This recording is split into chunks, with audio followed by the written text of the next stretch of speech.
ये बताओ आंवले का गुण क्या है? आंवला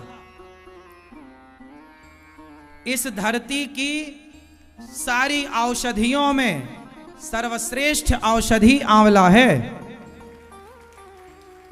इस धरती पर जितनी औषधि होती हैं, जितनी औषधियों का राजा कौन है? आंवला।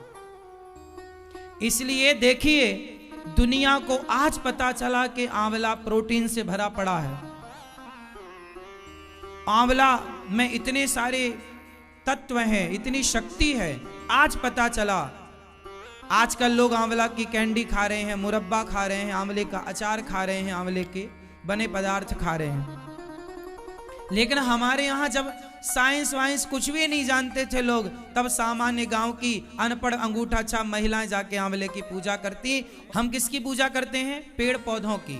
और आंवले का पेड़ औषधि से, उसमें भगवान का वास है आंवले में। ये तो हमारी मान्यता है, आध्यात्मिकता है हमारी, भाव है हमारा। लेकिन सामान्य यदि आप आध्यात्म को नहीं जानना चाहते और केवल साइंस को जानते हैं, तो साइंस के अकॉर्डिंग भी मैं आपको समझा रहा हूं कि आंवला सबसे गुणकारी है। और आंवले का सीजन अब है। आंवले को खाने से नाना प्रकार की बीमारियां दूर हो जाती हैं।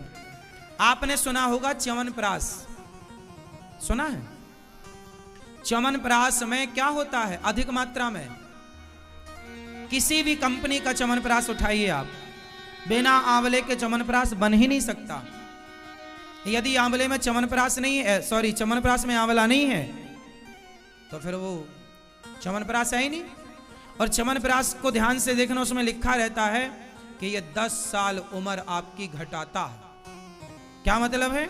मतलब आप 50 के हो गए हैं तो आप 40 के लगेंगे। यदि आप एक आंवला, लिख लो मेरी बात, यदि आप एक आंवला रोज खाते हैं सुबह, हम रोज आंवले का रस पीते हैं, पता है आपको? कई बार हम बता चुके हैं। इसलिए हम अपनी आप बीती अपनी घटनाएं आपको इसलिए बताते हैं कि जो अच्छा लगे वो आप ग्रहण करना, क्योंकि पहले मैं फॉलो करता हूं फिर आप तो को बताता हूं। मैं रोज आंवले का जूस पीता हूं, आंवले का रस, और मैं आंवले का अचार ज्यादा खाना पसंद करता हूं। मैं कोई अचार नहीं खाता ज्यादा, पर आंवले का अचार जरूर खाता हूं। और आंवले का जब तक सीजन रहेगा तो हर 5 दिन में या हर 10 दिन में मैं बोलूंगा कि आंवले का अचार ताजा ताजा रखो। ऐसा रखो कि 10 दिन में खत्म हो जाए। 10 दिन बाद फिर जब आंवले का सीजन खत्म होने लगता है तब फाइनल रखवा लेते हैं कि भाई 2-4 महीना 6 महीना चलेगा। पर जब तक आंवला का सीजन है, डट के आंवले का जूस पियो। आंवले का जूस पिलाओ इन बच्चों को, बुद्धि विकसित होगी, आंखों में तेजी आएगी, और सारा शरीर में जितना दोष है, शरीर में जितनी कमजोरियां हैं, जितनी चीजों की, आंवले में कितने गुण हैं आप कभी देख लेना। एक गुण से नहीं भरा आंवला, बहुत सारी चीजें हैं आंवले में, क्या क्या बताऊं, सब कुछ है आंवले में। इसलिए आंवले का रस पीना सीखो, आंवला खाना सीखो, आंवले का अचार ज्यादा खाओ। इससे क्या होगा? आप 10 साल पीछे रहेंगे। मतलब आप 50 साल के हो गए पर दिखेंगे 40 साल के। आपको कोई देखेगा तो क्या कहेगा कि आप अभी 40 साल के हैं। आंवला आपको 10 साल पीछे ले जाता है। इसलिए आंवले की पूजा होती है हमारे यहाँ। सदा आपको स्वस्थ रख, मतलब आपको स्वस्थ रखने में आंवला सहयोगी है। लेकिन आज आप लोग पिज्जा बर्गर चाउमीन तो खाएंगे, आंवला नहीं खाएंगे।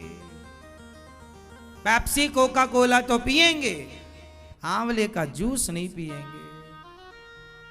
क्यों नहीं पिएंगे? क्योंकि आप अपनी संस्कृति से अब परिचित नहीं हैं।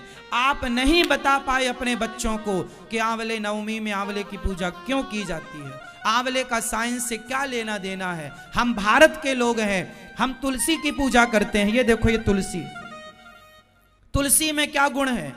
आज बड़ी बड़ी कंपनियां, दवाइयों की कंपनियां आज तुलसी का अर्क बनाकर बेच रही हैं। बोलो हाँ। आज दुनिया समझ गई कि तुलसी की क्या महिमा है, और हम भारत के लोग जो अनपढ़ थे, जो मूर्ख थे, जो कुछ नहीं जानते थे, यदि कुछ नहीं जानते थे तो तुलसी का गुण कैसे जान गए, कुछ नहीं जानते थे तो आंवले का गुण कैसे जान गए, कुछ नहीं जानते थे तो पीपल को कैसे जान गए। हमारे यहाँ पीपल की पूजा होती है। चलो भैया बताएंगे पीपल की पूजा क्यों होती है, साइंस क्या है इसके पीछे का, ये बताना है आपको। नहीं, आपने अपने धर्म ग्रंथों को, आपने अपने त्योहारों को, आपने अपने शास्त्रों को साइंस से कनेक्ट नहीं किया, इसलिए आपको लगता है कि शास्त्र तो हमारे कोई साइंटिफिक है ही नहीं, ऐसा आप मानते हैं, जबकि हर चीज साइंटिफिक। पीपल की पूजा क्यों होती है, होती है कि नहीं, पहले तो ये बताओ क्यों होती। तुम्हारी अम्मा, तुम्हारी दादी करती है कि नहीं, तो क्या तुम्हारी दादी अनपढ़ है, मूर्ख है क्या? करती है तो कोई तो कारण होगा, तब तो तुम्हारी दादी अम्मा करती है, नानी करती है, मौसी करती है, बुआ करती है, गांव की बूढ़ी मां करती है, कुछ तो होगा। क्यों करती है, क्यों करती है? आजकल के बच्चे क्या बोलते हैं, हमारी अम्मा पागल हो गई, पीपल की पूजा करती है। अरे भैया, पीपल एक ऐसा वृक्ष है जो 24 घंटे ऑक्सीजन देता है। दुनिया को आज पता चला, हमारी दादी अम्मा को पहले ही से पता था, इसलिए ना पीपल में जल चढ़ाती है, इसलिए ना पीपल के पास जाती है। ऑक्सीजन, तुलसी भी ऑक्सीजन 24 घंटे, पीपल भी। और एक वृक्ष की और पूजा होती है हमारे यहाँ, बट वृक्ष, अक्षय तृतीया को होती है। आंवला नवमी को आंवले की और अक्षय तृतीया को बट की पूजा होती है, हाँ या ना? वट की पूजा होती है, तो वट की पूजा भी होती है, कारण है, बहुत सारे कारण हैं। अब आप लोग थोड़ा इन पेड़ पौधों को रिसर्च करना। आज सारी दुनिया बढ़ रही है प्रकृति की ओर के, पेड़ लगाओ, पेड़ लगाओ, पेड़ लगाओ। सारी दुनिया आज जागी कि पेड़ होंगे तो प्रकृति होगी, पेड़ होंगे तो हम होंगे।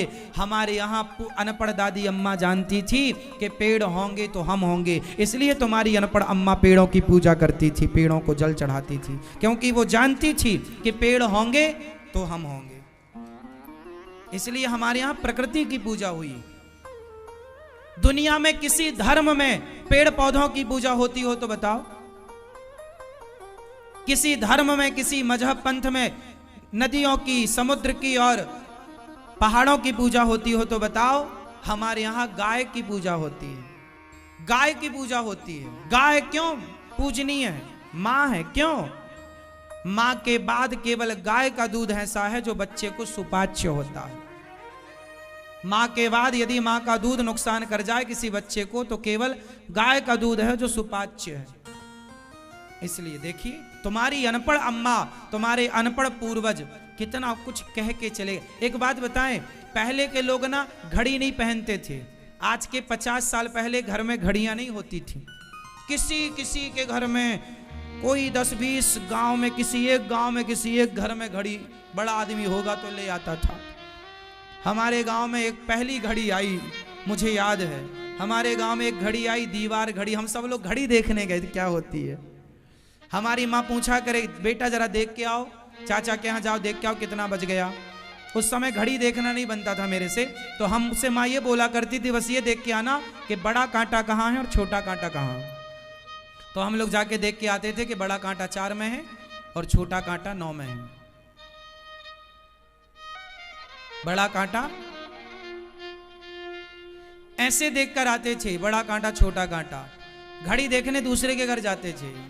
अब आप, अच्छा, मैंने अपनी दादी को एक चीज देखी है, मेरी दादी ने मुझे एक विद्या सिखाई है। आप लोगों ने शायद सुना हो, पहले के लोग घड़ी देखकर समय नहीं बताते थे, लेकिन पहले के लोगों को क्या समय की जानकारी नहीं थी? थी। तो जब घड़ी नहीं थी तो समय की जानकारी कैसे थी? कौन बताएगा? साइंस के विद्यार्थी बैठे हैं कोई? आप बताएंगे, चश्मा वाले भैया। जब पहले के लोग घड़ी नहीं देखते थे तो समय कैसे बताते थे? आप बताओ। पहले मैंने अपनी दादी को देखा है, ये मेरी दादी एक कोई तिनका खड़ा करती और तिनके को खड़ा करके सूर्य की परछाई देखती कि परछाई कितनी दूर है। एक लकड़ी आप खड़ा रखो, कोई भी एक तिनका खड़ा ऐसे खड़ा करो, तो उसमें सूर्य की परछाई दिखेगी, उस तिनके की परछाई। तो वो परछाई नाप कर बता देती थी कि इतने बजकर इतने मिनट हो गए। फिर आप घड़ी से मिला लो, उनका बताया टाइम परफेक्ट होता था।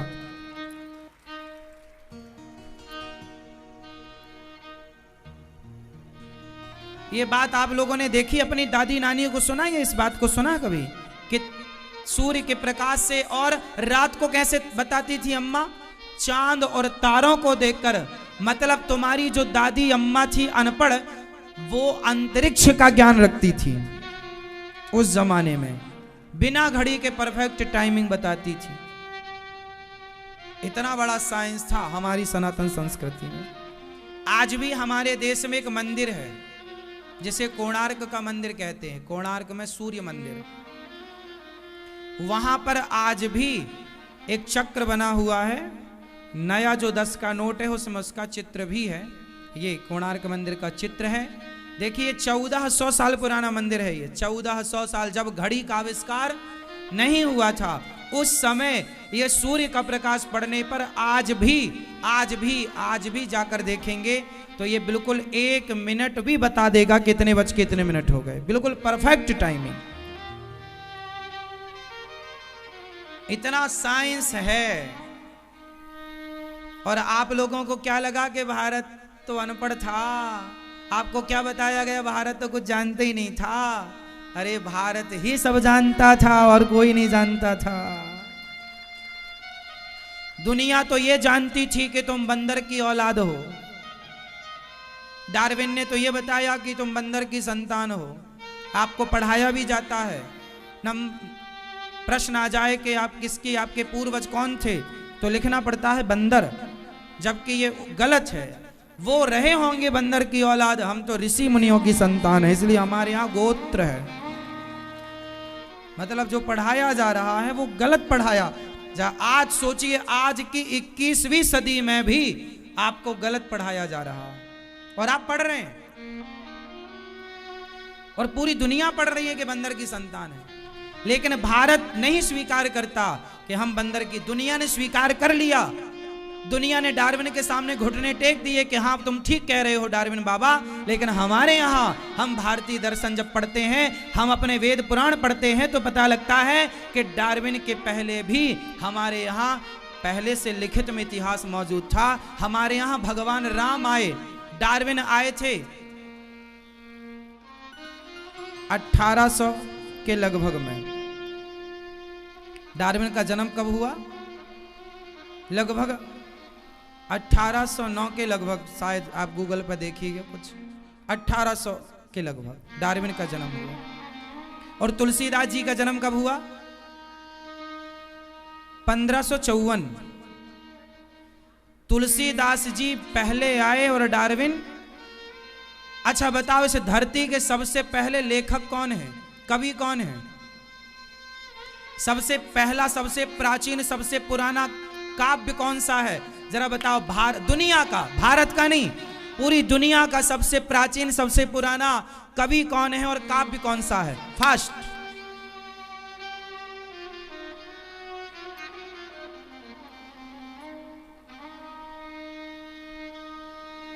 इस धरती के, इस पृथ्वी के सबसे पहले कवि कौन है?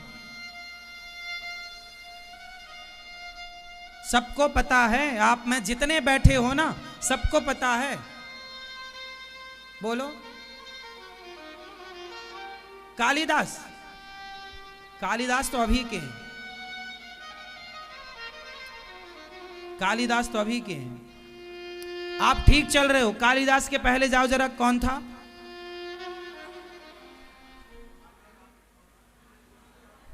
हाँ, महर्षि वाल्मीकि जी, जिन्होंने रामायण, सबसे पहला महाकाव्य रामायण, सबसे पहला लिखित में जो ग्रंथ दुनिया को मिला, सबसे भारत का प्राचीन ग्रंथ रामायण है, जिसके लेखक महर्षि वाल्मीकि जी हैं। सबसे पहले, उनके बाद फिर व्यास जी हुए, उनके बाद फिर पुराण प्रकट हुए। वेद तो थे, वेद भगवान की श्वास है, इन्हें लिखने वाला कोई नहीं है, इसलिए वेद तो सदा से हैं। अब सोचिए कि सारी दुनिया, डार्विन तो अभी 1800 में थे भैया, उनसे पहले तो गोस्वामी तुलसीदास जी थे 1554, 15, 16, 17, 18। तुलसीदास जी से 300 साल बाद डार्विन पैदा हुए। लेकिन विडंबना ये देखो कि तुमने डार्विन की बात तो मान ली, पर गोस्वामी तुलसीदास जी और रामायण कब लिखी गई? रामायण त्रेता में लिखी गई थी। और कब लिखी गई? राम जी के जन्म के पहले। महर्षि वाल्मीकि जी ने जब रामायण लिखी, और जब रामायण का वो लवकुश कांड लिख रहे थे, तो रामायण में महर्षि वाल्मीकि जी ने ये लिखा कि सीता मैया को लक्ष्मण जी लेकर के और वाल्मीकि जी के आश्रम के पास आए। इतना लिखने के बाद महर्षि वाल्मीकि जी ने कलम रखी और कलम पहले लिख दिया कि राम जी ने सीता मैया को लक्ष्मण के द्वारा भेजा है। जब सीता जी का त्याग हुआ तो पहले लिख दिया वाल्मीकि जी ने, और लिखने के बाद जब बाहर जाकर देखे, लिख दिया कि आ गई, बाहर जाकर देखा तो सीता मैया खड़ी थी। मतलब जो वो लिख रहे थे वो पहले लिख रहे थे, बाद में हो रहा था वो सब कुछ। पहले लिखा गया फिर हुआ, पहले हुआ बाद में लिखा। रामचरितमानस तब लिखी गई जब पहले हो चुका फिर लिखा गया। तुलसीदास जी कौन है? तुलसीदास जी कौन है? वाल्मीकि तुलसी भय, वाल्मीकि जी ही, त्रेता के वाल्मीकि जी ही कलयुग में तुलसी बाबा बनकर आए, क्योंकि वो रामायण संस्कृत में थी और सब लोग राम कथा ना जान पाते, इसलिए सरल भाषा लिखने के लिए वाल्मीकि जी तुलसी बनकर के आए। नाभाजी महाराज लिख रहे हैं कि वाल्मीकि तुलसी भय।